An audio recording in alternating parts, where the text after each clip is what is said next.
பாலாஜி வந்து இன்னைக்கு சிபிஐ விசாரணைக்கு ஆஜராயிருக்காரு. எப்படி பாக்குறீங்க? சிபிஐ விசாரணை அவர் புதுசா?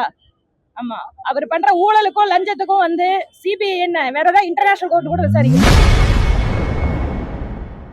திமுக முன்னாள் அமைச்சர் செந்தில் பாலாஜி குறித்து செய்தியாளர் எழுப்பிய கேள்விக்கு கோவை பாஜக எம்எல்ஏ வானதி ஸ்ரீனிவாசன் பதிலளித்துள்ளார். இதற்கு மேலான வருங்கால தலைமுறை கையிலே புத்தகத்தை கொடுப்பதற்கு பதிலாக போதைப் பொருட்களை கொடுக்கின்ற அரசாக இந்த ஸ்டாலின் அரசு இருக்கிறது.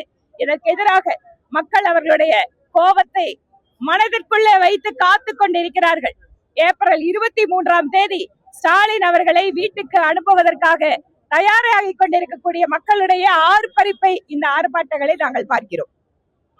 செந்தில் பாலாஜி வந்து இன்னைக்கு சிபிஐ விசாரணைக்கு ஆஜராயிருக்காரு. எப்படி பாக்குறீங்க? சிபிஐ விசாரணை அவர் புதுசா? ஆமா, அவர் பண்ற ஊழலுக்கும் லஞ்சத்துக்கும் வந்து சிபிஐ என்ன வேற ஏதாவது இன்டர்நேஷனல் கோர்ட் கூட விசாரிக்கணும். குறிப்பா இந்த முறை 41 பேர் கரூர்ல இறந்தாங்க, அது சம்பந்தமா ஆஜராயிருக்காரு. சம்மனை வாங்க மறுத்தாரு, ஆனா இன்னைக்கு ஆஜராயிருக்காரு. எப்படி பாக்குறீங்க? நீதித்துறை, சட்டம் அதுக்கெல்லாம் ஒரு மரியாதை கொடுத்துதான் ஆகணும்.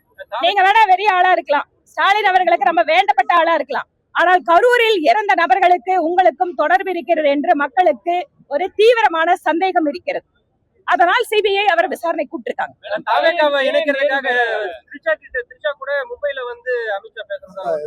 உங்களோட கற்பனைக்கெல்லாம் அளவே கிடையாதுங்களா? இப்ப சென்னை ராஜீவ்காந்தி மருத்துவமனையில உணவகங்கள் மூடப்பட்டிருக்கு மேடம். அதனால வந்து ஒரு தோசை கூட ஒரு 35 ரூபாய் வரைக்கும் கிடைக்கிற சூழ்நிலை இன்னைக்கு இருக்கு. ஆனா வந்து மத்திய அரசை பொறுத்தளவுக்கு சிலிண்டர் ஆகட்டும், பெட்ரோல் ஆகட்டும் சகஜமா கிடைக்குது அப்படின்னு நீங்க சொல்லியிருக்கீங்க. அங்க பாருங்க, வீடுகளுக்கான சிலிண்டர் தட்டுப்பாடு எங்கேயும் கிடையாது. ஏன்னா வீட்டில் இருக்கக்கூடிய குடும்ப பெண்மணிகளுக்கு முதல்ல பாதுகாப்பு உறுதி பண்ணணும்.